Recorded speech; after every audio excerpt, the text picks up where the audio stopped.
welcome to today's Armstrong Sales Coaching Sales Tip. Today I'd like to talk to you about something that a lot of people in sales miss. It's about reading people.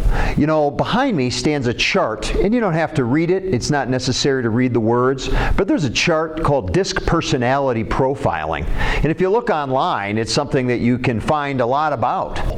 When I'm out there on sales calls with individuals and organizations, what we find is even some of the veteran people are just not good at picking up signals and not good at potentially reading people's body and personality profiling. So as suggested, behind me is what we call DISC personality profiling. And very quickly, I'd like to go through what this is. So on this chart, you have 4 styles. And up here in the upper right corner, we call this the D personality, the dominance. These are people that are very fast deciders. They're very direct. Typically, they're louder. They make decisions very quickly. So if you linger with these people and take too long to explain, and you're not direct, they are not going to look at you as a potential candidate for them to buy from.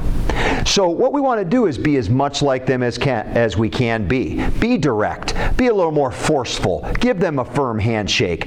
Really read the situation. If you linger, if you tell long stories, they're going to be turned off very quickly. The bottom category on the right, the yellow, is influencers. Influencers, they are very fun people. They smile a lot. They're typically trendy people. Okay, most of the decisions they make have to do with what other people are doing. And so you might want to ask them, or they might even ask you, who are you working with? Who else has decided to make decisions like this?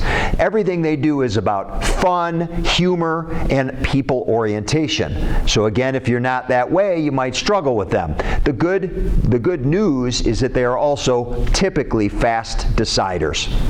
You've got over here in the green, steady relators. S. Steady relators are just what the name implies. They're very steady, reliable, loyal people. But when you're selling to them, you have to understand that they don't like change. They like to follow the rules. If you start showing them the new and different products that are coming out, they're going to be very slow to adopt, and that might even scare them. So we have to provide a lot of assurances to these people. You may have to even say to them, hey, I've done a lot of research for you, and these are the best choices we found for your situation. Or, you don't have to worry, we're going to have your back on this in case there's an issue. You have to let them know that things are going to run smoothly. That's what they care about, and they are also slower to decide. If you look up in the upper corner, you've got cautious thinkers. Just like the name implies with this one, they are cautious people. They are slower to decide. They're analytical. Typically, they're a little more quiet. They're not really people-oriented type people. So you're going to want to provide data to them and a lot of information. It takes them a long time to adopt and a long time to make a decision. So you have to give them a little longer than you normally would. The whole objective here, group, is to know what you are so that you can adapt to the people that you're in front of. Hope you enjoyed today's sales tip. Join us next time. Thanks so much.